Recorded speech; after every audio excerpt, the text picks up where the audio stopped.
The year is 480 BC. The world stands at a crossroads. The vast and mighty Persian Empire, stretching from the banks of the Indus River to the shores of the Aegean, has set its sights on Greece. At its head is King Xerxes I, ruler of the most powerful civilization of its time, a man whose ambition knows no bounds. Xerxes is not the first Persian king to target Greece. His father, Darius the Great, waged war against the Greek city-states a decade earlier, only to suffer a humiliating defeat at the Battle of Marathon in 490 BCE.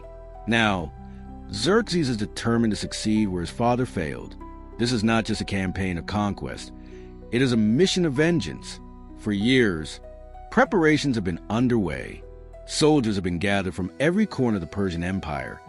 Babylonians, Medes, Phoenicians, Egyptians, Scythians, Ionians, and countless others. Their numbers swell to the hundreds of thousands, forming what some claim is the largest army ever assembled in the ancient world. But sheer numbers alone will not win this war. The key to Xerxes' success lies not on land, but at sea. The Persian navy is the backbone of this invasion. Its triremes, fast and deadly warships, are the pride of the empire, unlike the Greek city-states, where individual poleis maintain their own small fleets. Persia commands an armada drawn from its many subject nations.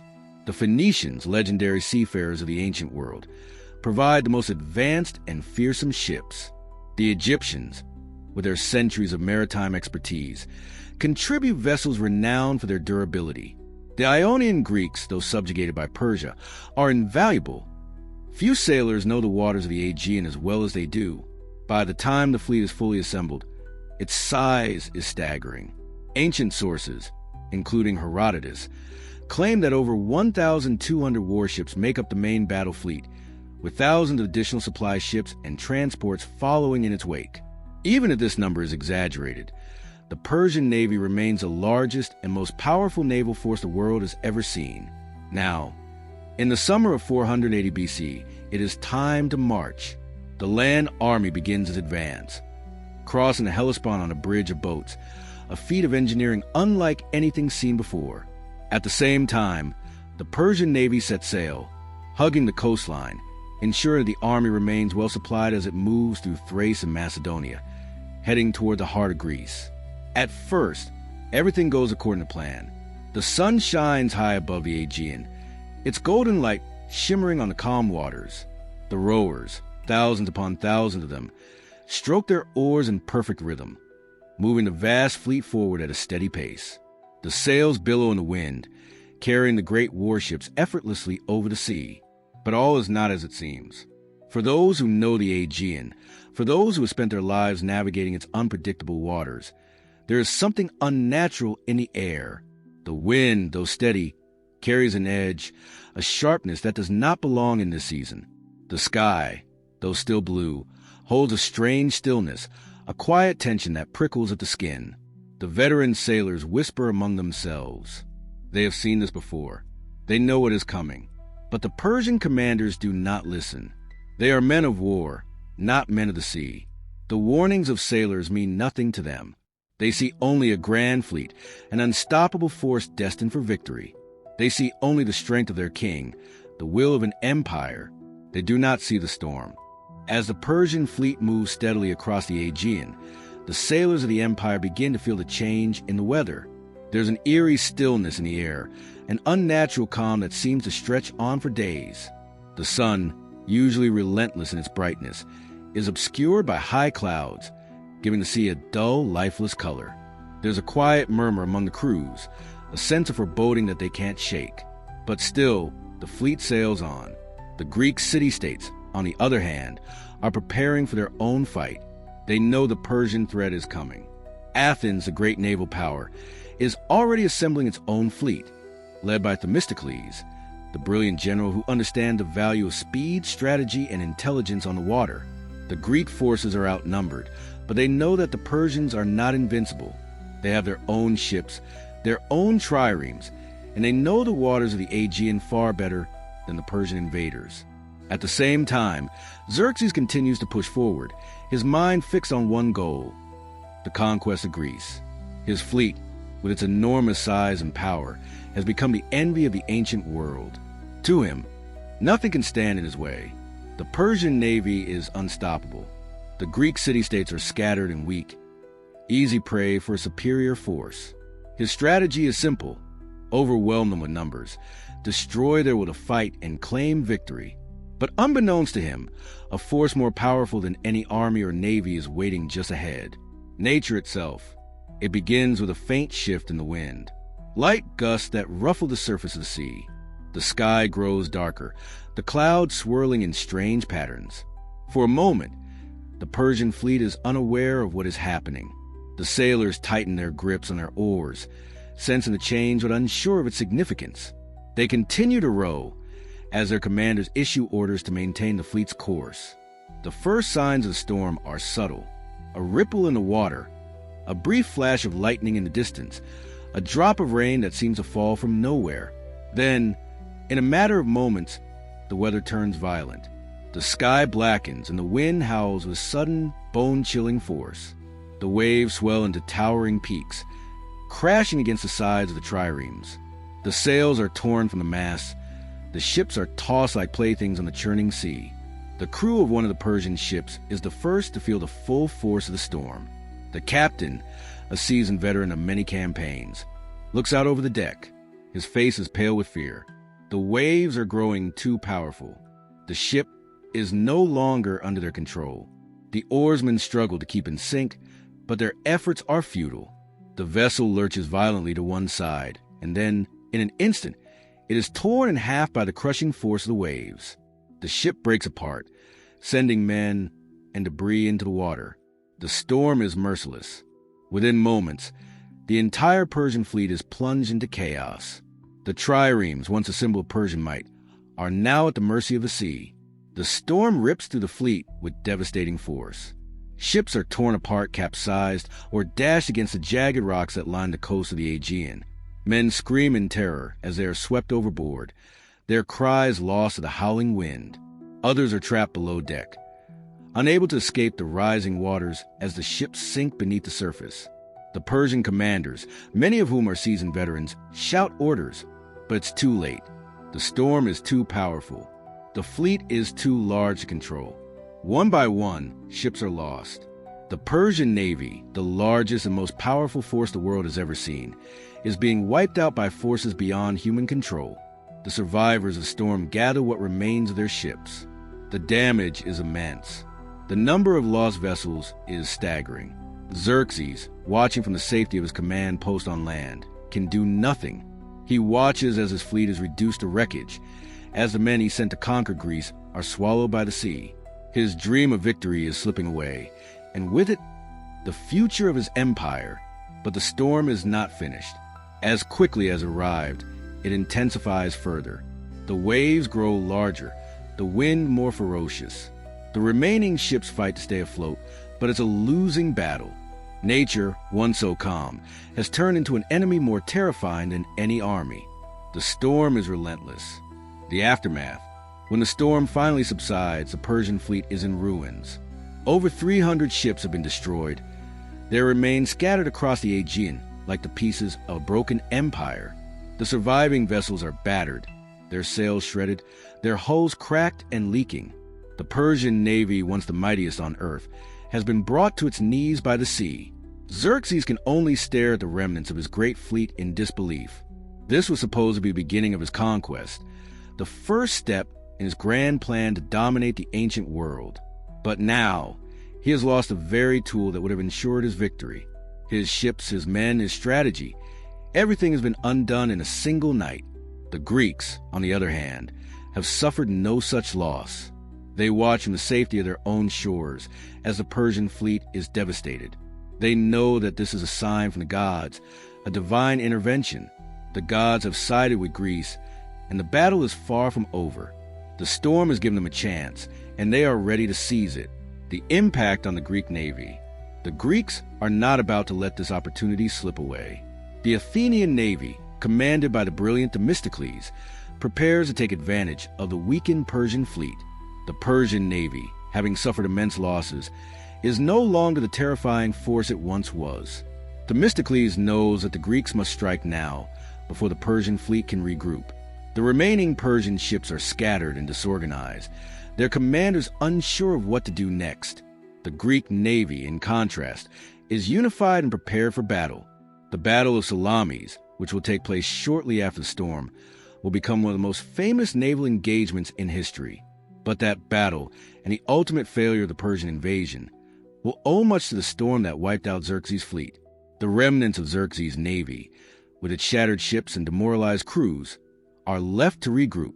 But the storm in one night has not only destroyed their fleet, but shattered their morale.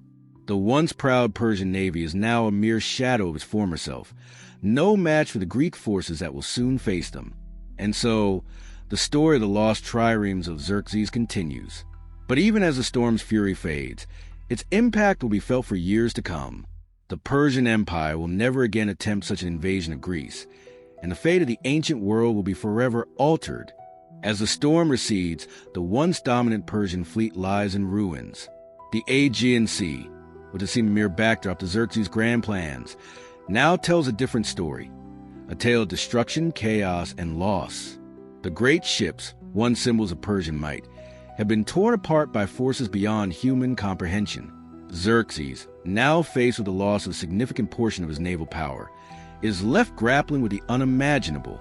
His dream of conquering Greece has been shattered, not by a superior enemy or a strategic misstep, but by something uncontrollable, the wrath of nature. The Persian king's mind is clouded with disbelief. His fleet, which he had personally overseen, which had been carefully crafted and assembled over the years, is now little more than wreckage scattered across the waves. This catastrophic loss, over 300 ships destroyed in a matter of hours, is not just a blow to his army. It is a blow to his pride. For a king like Xerxes, who had been raised to believe in his own invincibility, this event is something far worse than defeat. It is a humiliation. But Xerxes is not a man to accept failure easily. His resolve, forged in the fires of ambition and desire for conquest, burns hot. Even in the wake of such a loss, he does not give up. His mind is already turning, searching for ways to salvage the situation. He knows that the battle for Greece is not yet lost. His land forces, still vast and powerful, can still march on. But without a navy, his options are severely limited. The sea, the very element that had made him a threat to the Greeks, has become his greatest adversary. Still, the Persian king clings to the belief that victory is within his grasp. He orders his remaining ships to regroup and prepares for the next phase of the campaign. The Greek city-states, while celebrating their survival, are not yet aware of the full scale of what has transpired. To them, the storm may seem like a divine intervention, a gift from the gods. But Xerxes knows that the Greeks are not invincible. He still has his land army, a massive force that could overwhelm even the most determined resistance. Yet, there is one thing that Xerxes cannot control: the weather. And as the Persian navy begins to regroup, the storm serves as a reminder of the fickle nature of fortune. The gods, it seems, have not smiled on the Persian king. And as the fleet sails once more toward the Greek coast, Xerxes finds himself facing not only the challenge of a determined enemy, but also the unpredictable forces of nature itself. The Greeks prepare for war. While the Persian fleet attempts to recover, the Greeks are not idle. The great naval battle that they had feared for years is now a reality. Despite the storm's wrath, the Greek city-states have not been broken. Instead, they have been strengthened by the knowledge that their greatest enemy is now vulnerable. At the heart of Greek resistance is the city of Athens, home to one of the most powerful and well-organized navies in the ancient world. Themistocles, the Athenian general and tactician, has spent years preparing for the day when Persia would strike. He has been a visionary, understanding that the key to defeating Persia lies not in land warfare, but in naval superiority. Themistocles knows that if the Greeks are to have any chance of surviving the Persian onslaught, they must control the sea. Themistocles' strategy revolves around the Athenian triremes, the fastest and most agile ships in the Greek fleet.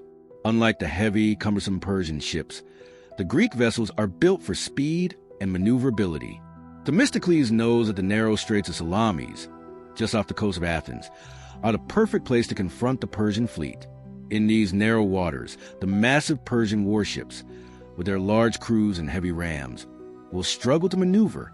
The Greek triremes, on the other hand, will be able to dart in and out, striking with precision and speed. But as the Greeks prepare for battle, they are unaware of the extent of the Persian fleet's losses. While the storm has decimated much of the fleet, Xerxes has not given up. He still commands a substantial number of ships, and his land army remains intact. Despite the challenges he faces, Xerxes is determined to push forward. His ambition, his thirst for power, and his desire for revenge are undeterred. The Greek fleet, for all its bravado, is still vastly outnumbered by the Persians. Even with their superior tactics, the Greeks know that the battle ahead will be incredibly difficult. Themistocles, head of the strategist, understands that the Greeks must seize the initiative. They cannot afford to wait for the Persians to dictate the terms of the engagement. The time to act is now. A critical decision, Salamis or bust. As the Persian fleet prepares to move toward the Greek shores, the tension among the Greek commanders grows palpable. The question is no longer the battle will occur. It is when and where. After careful deliberation, Themistocles and his fellow generals agree that the best course of action is to confront the Persians at Salamis. The narrow waters will negate much of the Persian fleet's advantage, and it will give the Greeks a chance to strike decisively. Themistocles sends a message to the people of Athens, urging them to evacuate the city in preparation for the Persian invasion. This decision, though difficult, is a necessary one. Athens may be lost in the short term, but the survival of the Greek navy is of paramount importance. If the Greek fleet is destroyed, the war is lost. But if the fleet can hold its own, or even achieve a decisive victory, the balance of power will shift dramatically. Meanwhile, Xerxes, unaware of the Greek plans, continues to push forward. He has heard rumors of a Greek fleet gathering at Salamis, but he is confident that his navy, despite its losses, will be able to crush it. The Persians are the masters of the sea.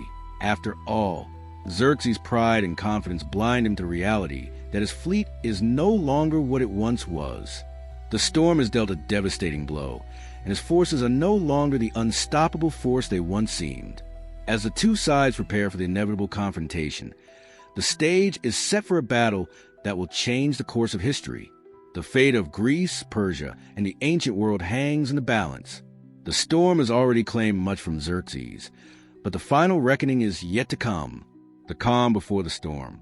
The days leading up to battle are filled with tension and uncertainty. The Greeks, though confident in their tactics, are still aware of the immense challenge they face. The Persians, despite their losses, are a formidable foe.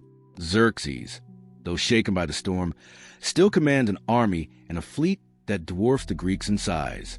But it is not size alone that will determine the outcome of this battle.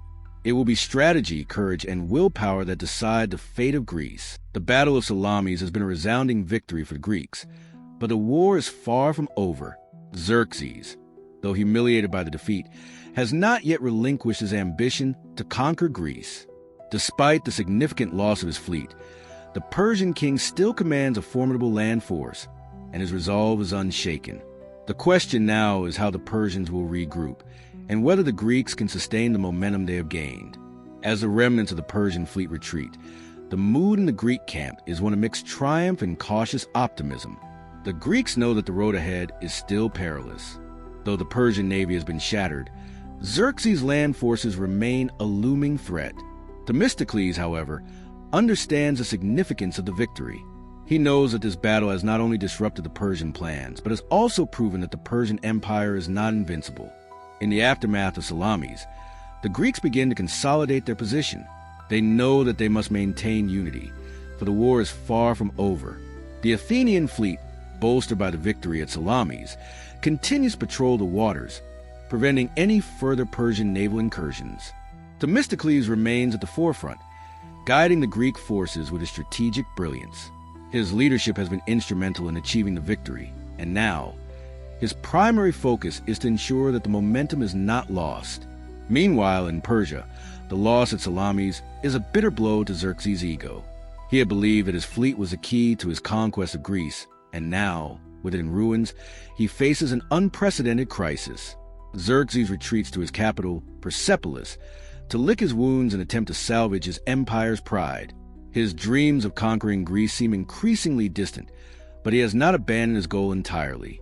Xerxes knows that the war is not yet lost, and he must reassess his strategy. The Greek fleet has proven itself to be a formidable opponent, but Xerxes still commands vast resources. He begins to consider the possibility of reinforcements, more ships, more soldiers, and perhaps even more aggressive land-based strategy. His advisors urge him to regroup and continue the fight, but the king knows that the longer the war drags on, the more uncertain his victory becomes. Back in Greece, the victory at Salamis has sparked a renewed sense of hope among the Greek city-states. The once fragmented and divided Greek world is beginning to come together in the face of the Persian threat. Athens, which had been at the forefront of the naval campaign, now becomes the center of Greek resistance. Themistocles' success has inspired confidence in his leadership, and his influence spreads across the city-states.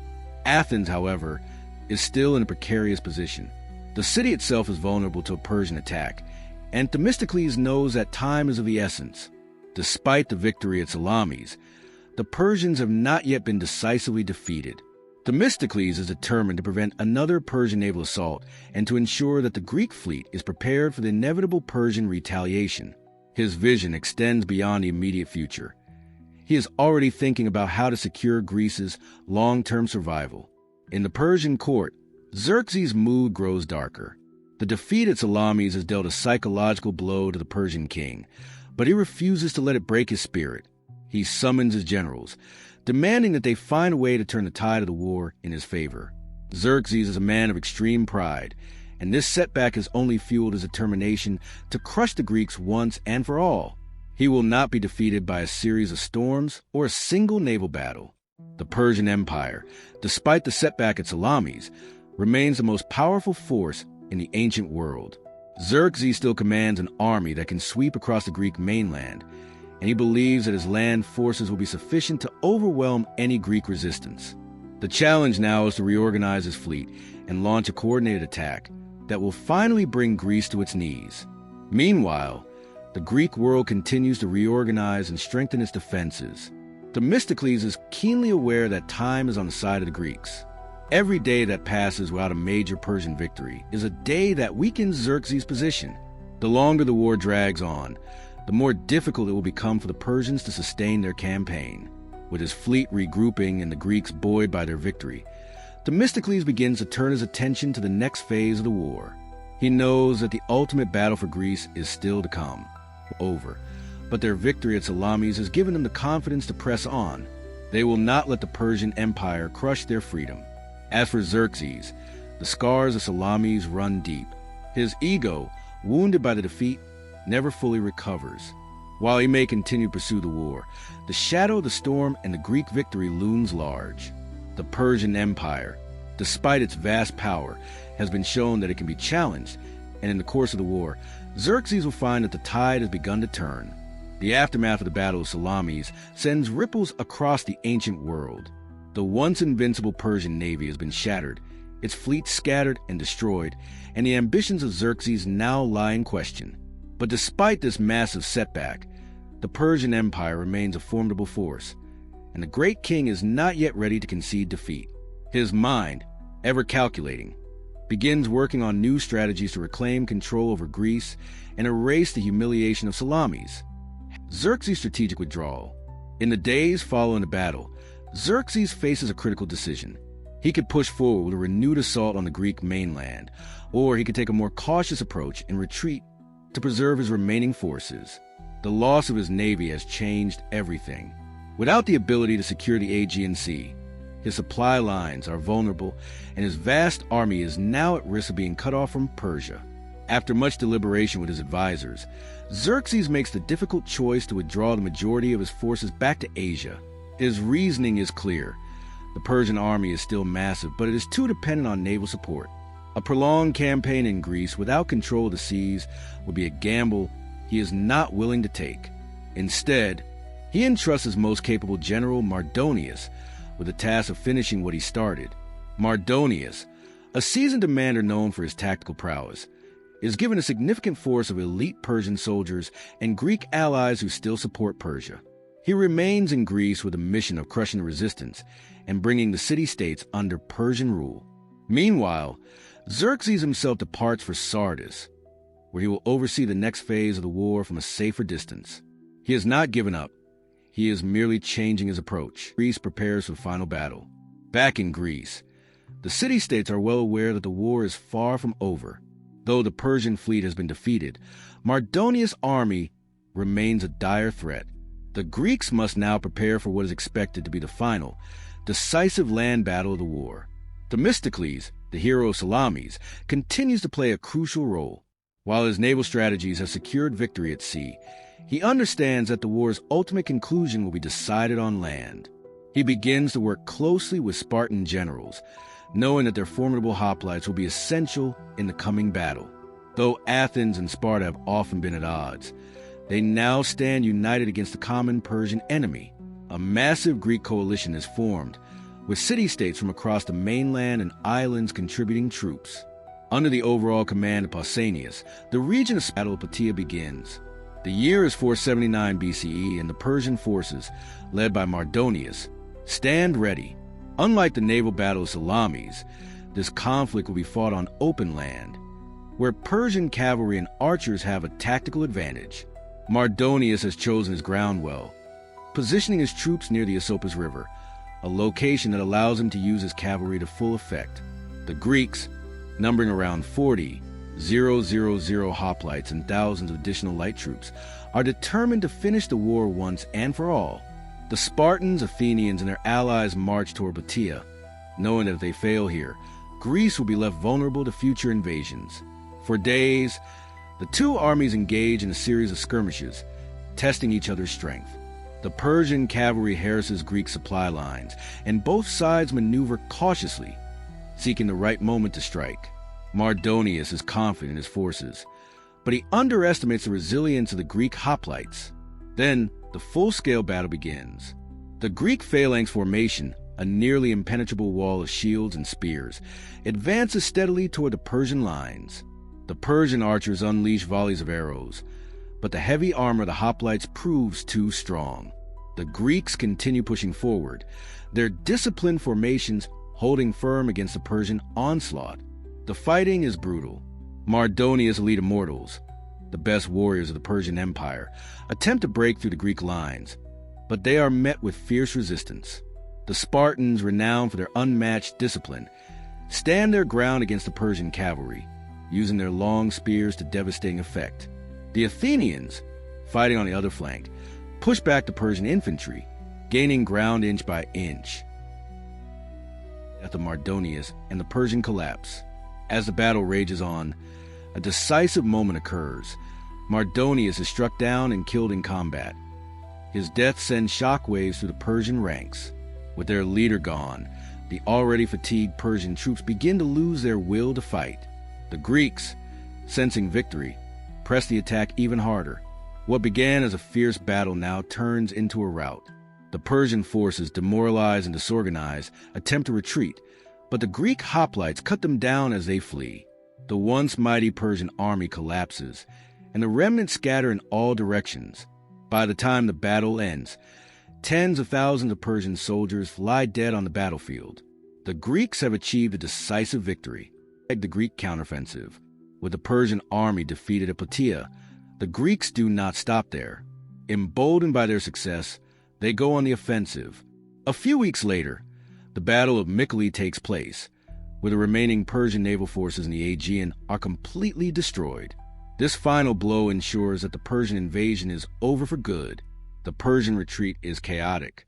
Without naval supremacy, they have no choice but to abandon their remaining outposts in Greece.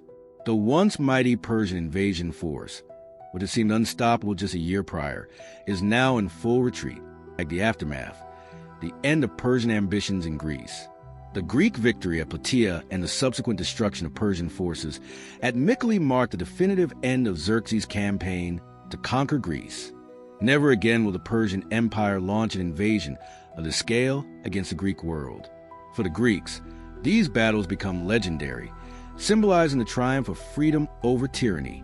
Athens, having played a central role in resistance, emerges as a dominant power, setting the stage for the rise of the Athenian Empire and the golden age of Greek civilization.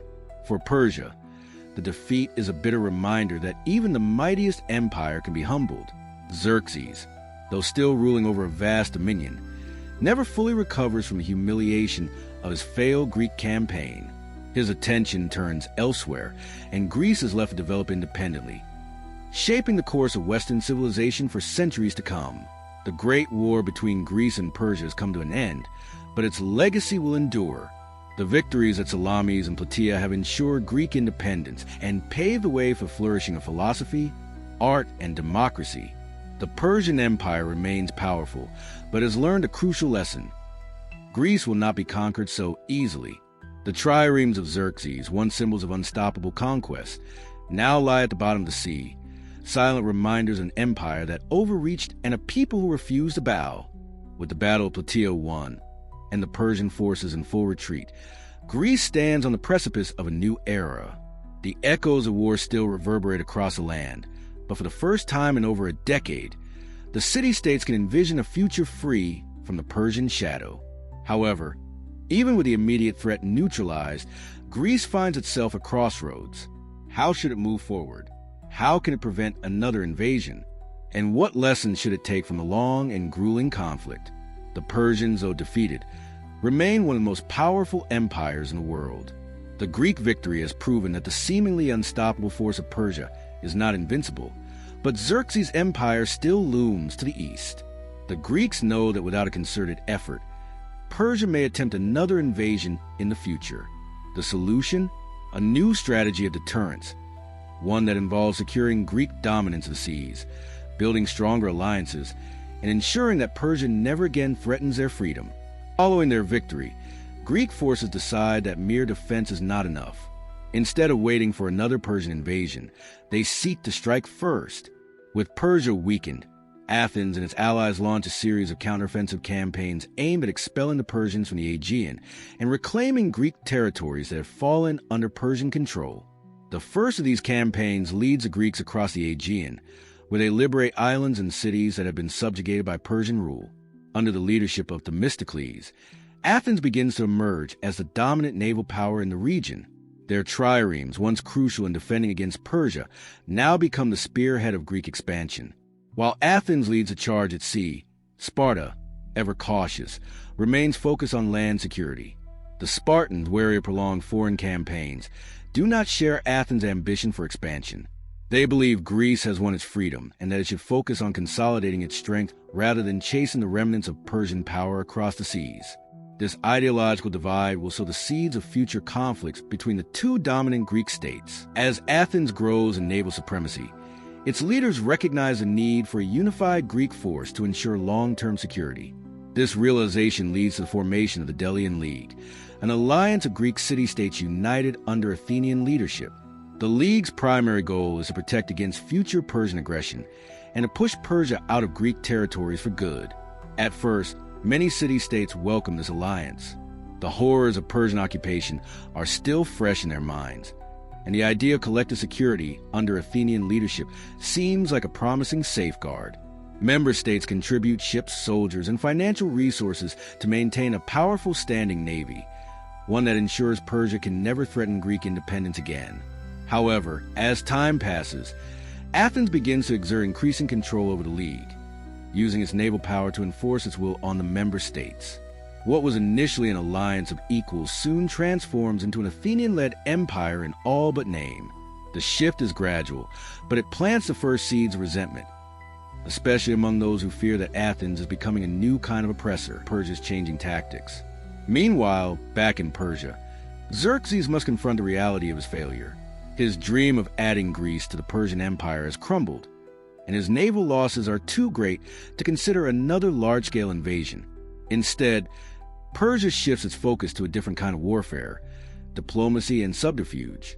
Rather than relying solely on direct military conquest, Persian rulers begin employing political influence and financial incentives to manipulate Greek affairs from the shadows.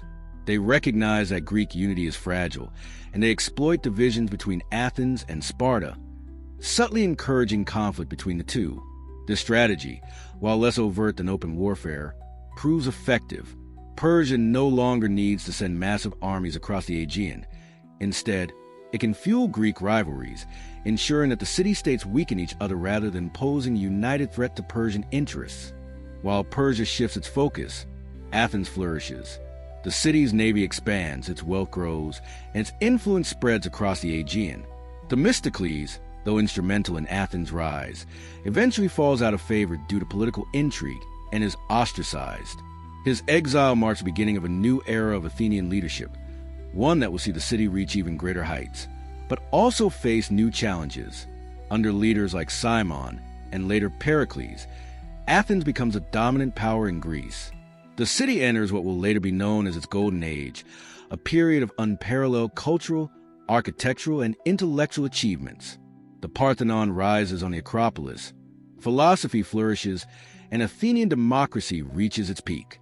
But with great power comes great resentment.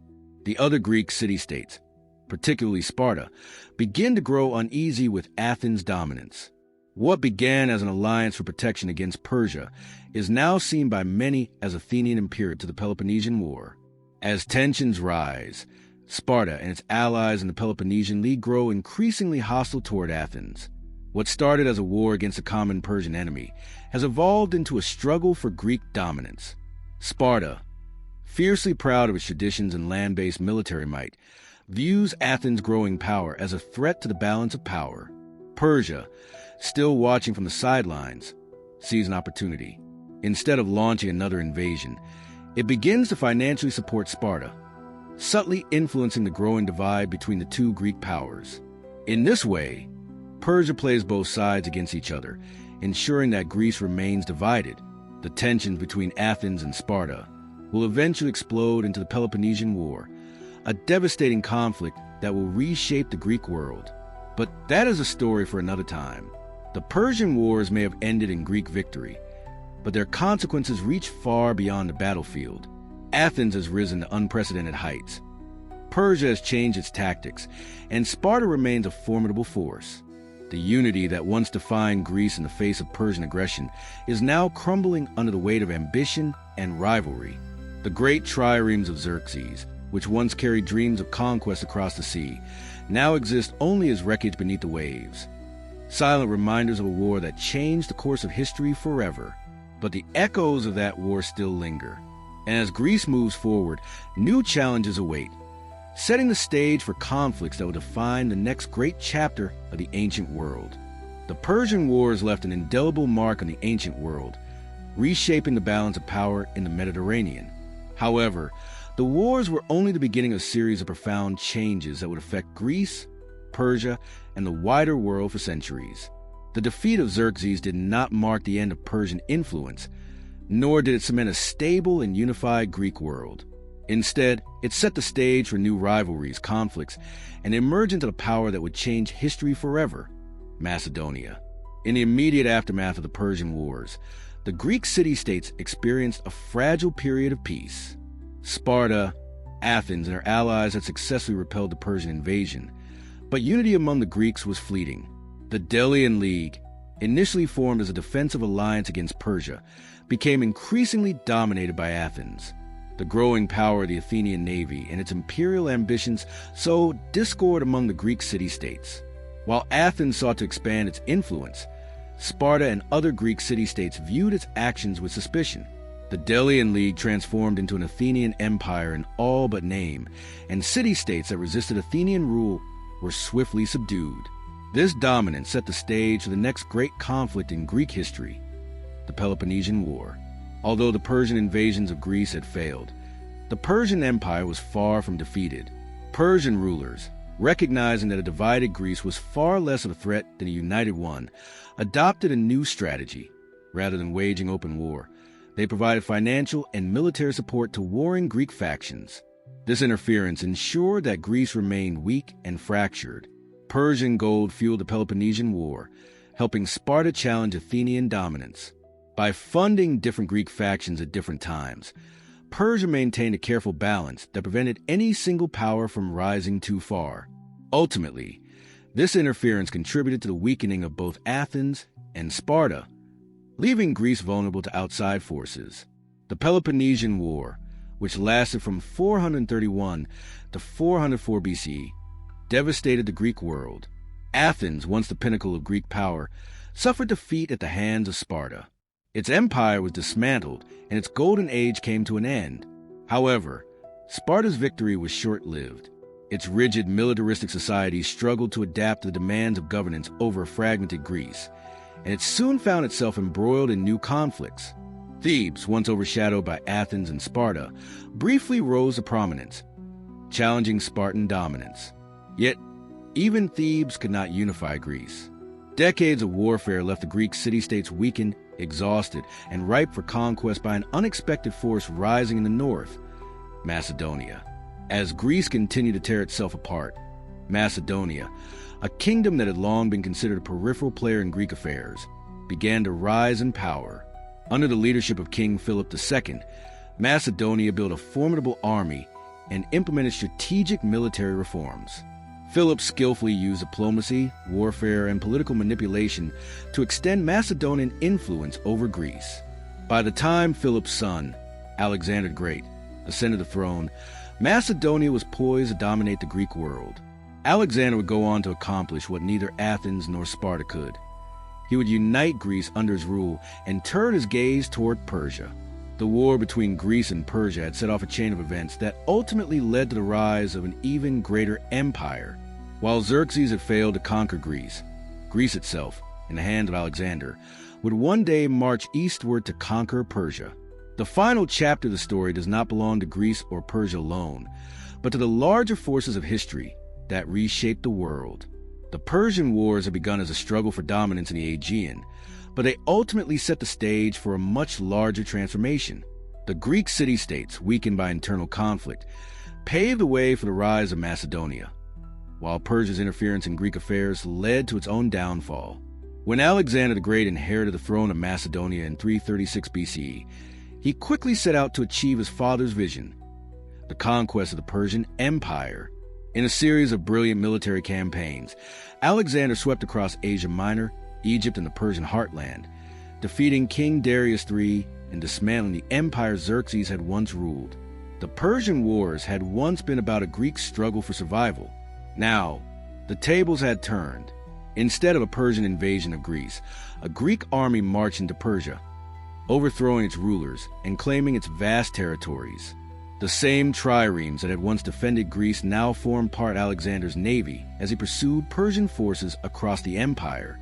The triremes of Xerxes, lost beneath the waves, had been symbols of Persian ambition, but as history unfolded, they became symbols of something more profound: the transient nature of power.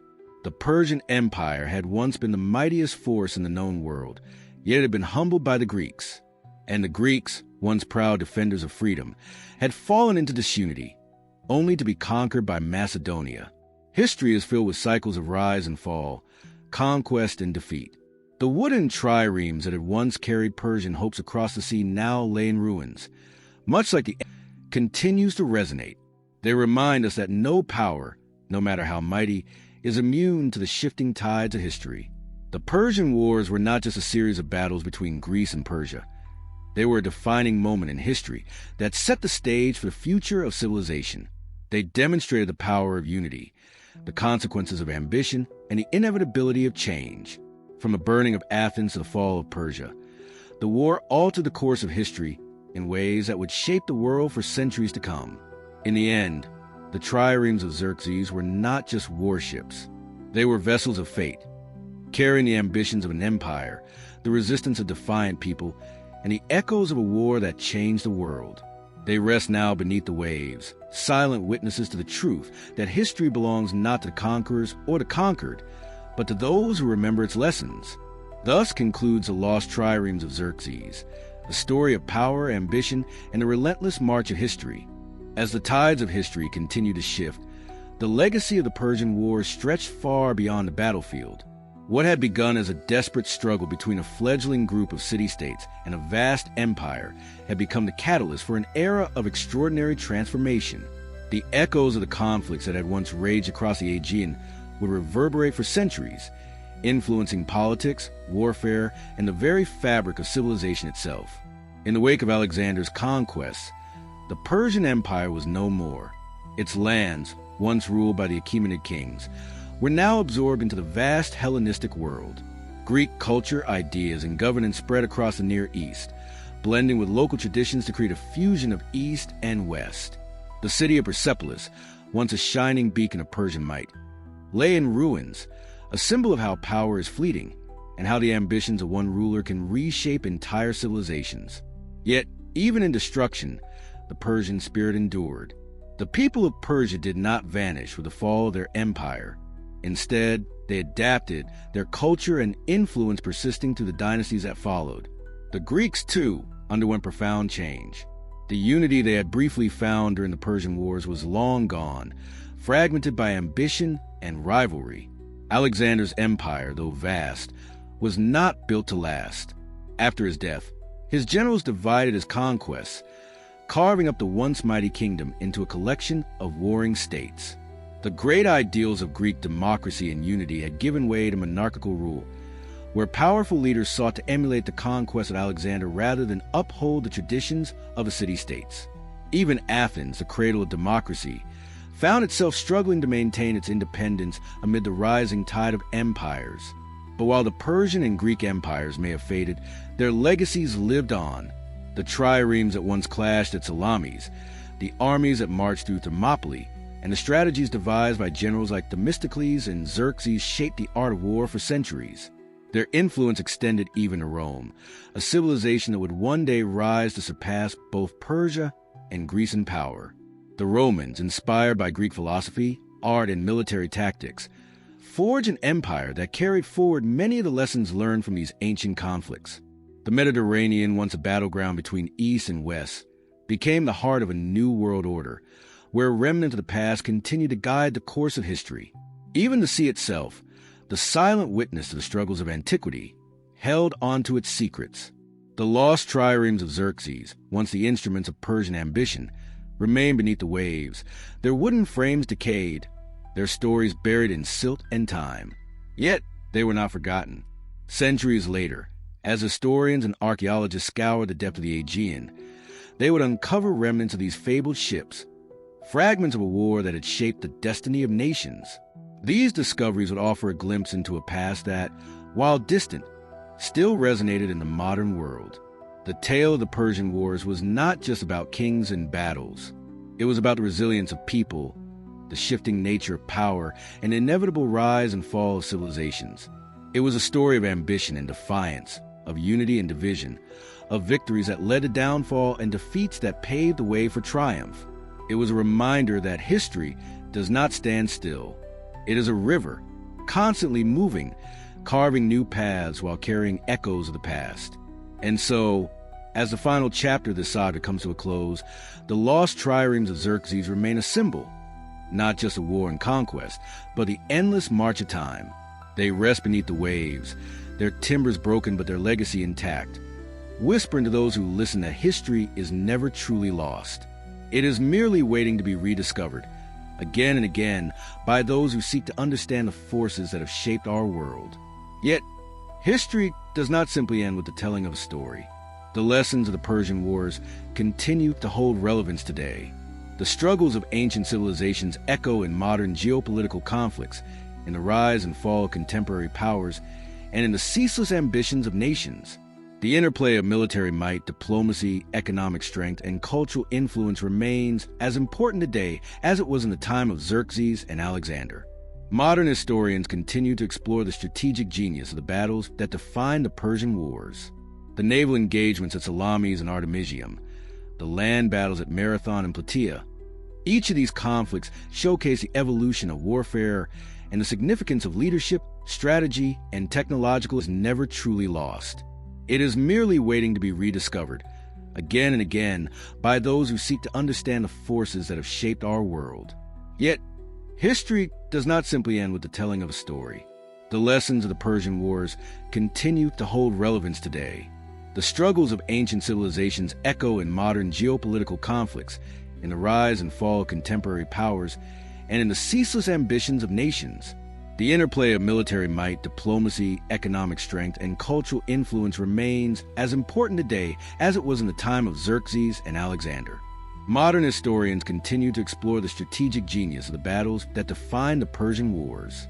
The naval engagements at Salamis and Artemisium, the land battles at Marathon and Plataea. Each of these conflicts showcase the evolution of warfare and the significance of leadership, strategy, and technological innovation. The use of triremes, the formation of hoplite phalanxes, and the deployment of cavalry all played crucial roles in shaping military doctrines that would be studied and adapted for generations.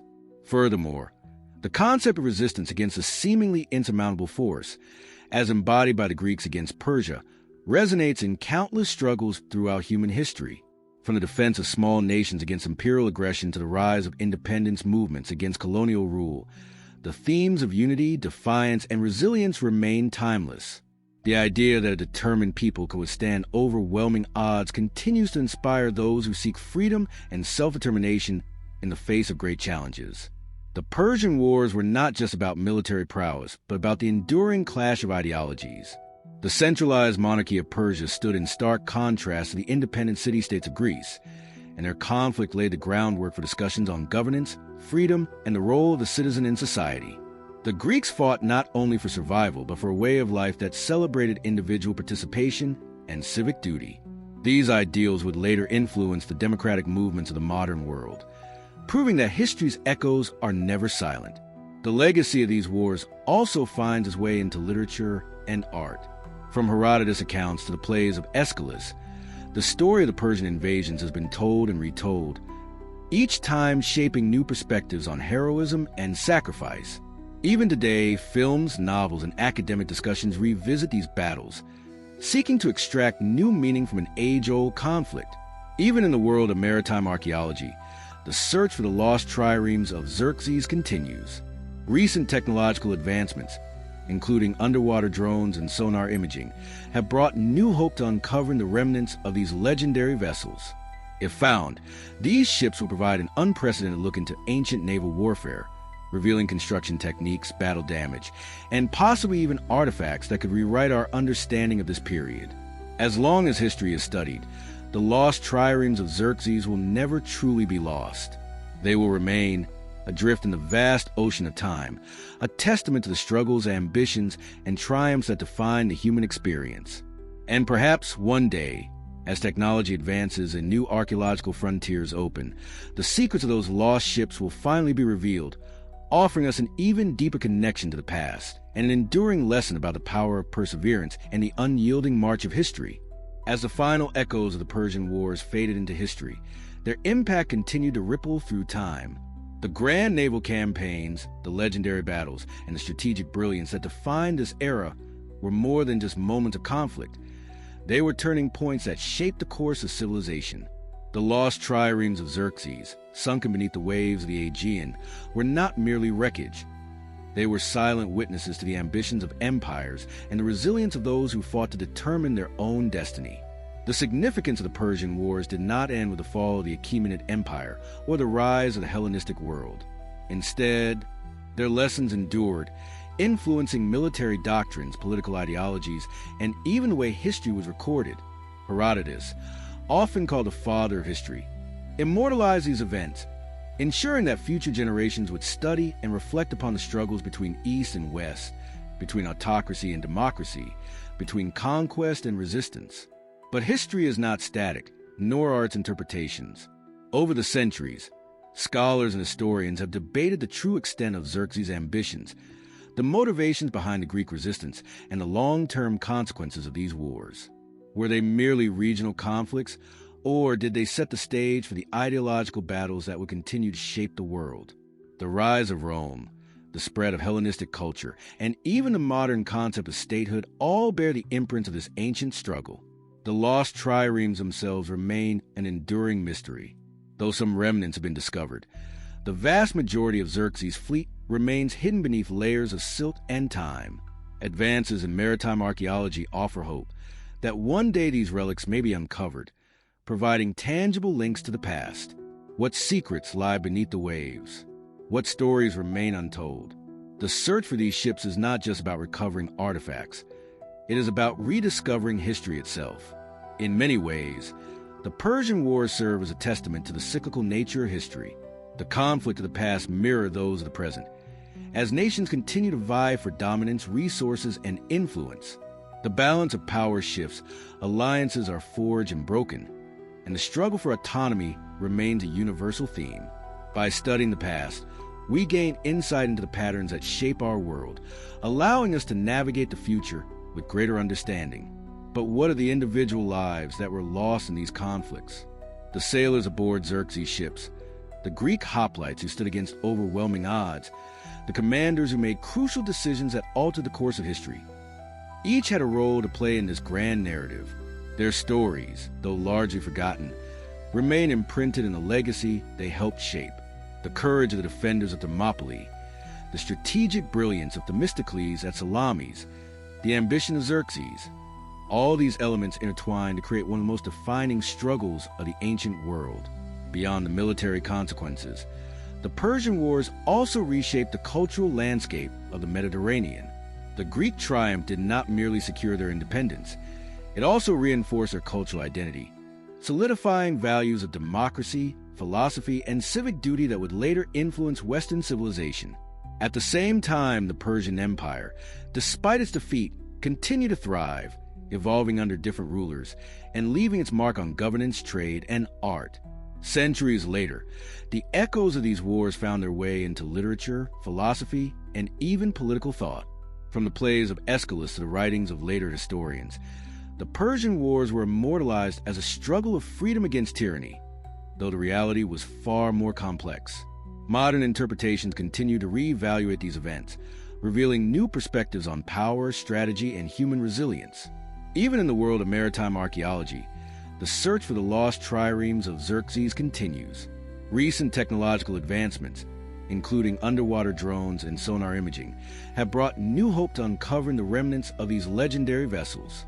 If found, these ships will provide an unprecedented look into ancient naval warfare, revealing construction techniques, battle damage, and possibly even artifacts that could rewrite our understanding of this period. The Persian Wars, then, are not merely a relic of the past, but a living history, one that continues to shape how we view strategy, governance, and the struggle for sovereignty.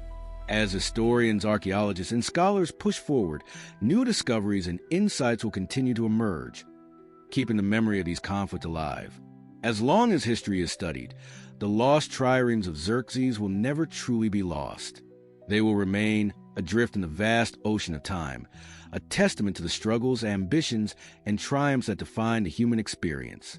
And perhaps one day, as technology advances and new archaeological frontiers open, the secrets of those lost ships will finally be revealed, offering us an even deeper connection to the past and an enduring lesson about the power of perseverance and the unyielding march of history. Thus, the journey does not end but continues in the hearts and minds of those who seek the past, ensuring that history's great struggles and triumphs remain alive for generations to come. The lessons of the Persian Wars will continue to inspire those who look to history for guidance, and the lost triremes will forever symbolize the relentless pursuit of knowledge, the resilience of the human spirit, and the eternal quest to understand our past. As new archaeological discoveries surface, the world may one day witness the retrieval of artifacts long hidden beneath the waves. Every piece of pottery, every sunken plank, every rusted weapon holds the potential to reshape our understanding of the past. The painstaking work of researchers and historians ensures that these revelations will not be lost to time, but rather woven into the ever-expanding tapestry of human history. Even as modern conflicts and challenges arise, the study of the Persian Wars reminds us that history is a guide, offering lessons in strategy, diplomacy, and resilience. The world changes, but the struggles for power, identity, and survival remain. Just as the triremes of Xerxes once cut through the waters of the Aegean, so too does the quest for knowledge continue to surge forward, undeterred by the passage of time. One can only wonder what future generations will uncover, and how they will interpret these ancient events. Perhaps, centuries from now, new historians will look back on our time, reflecting on our own battles, triumphs, and legacies. The past and present are forever intertwined, and as long as curiosity endures, so too will the legacy of those who fought, sailed, and perished in pursuit of empire and freedom. The deeper we dive into history, the more we realize that our understanding is always evolving. The lost triremes of Xerxes serve as a reminder that even the greatest civilizations are not immune to the passage of time. And yet, through dedication and discovery, we continue to bring these stories back to life, ensuring that their impact will never fade.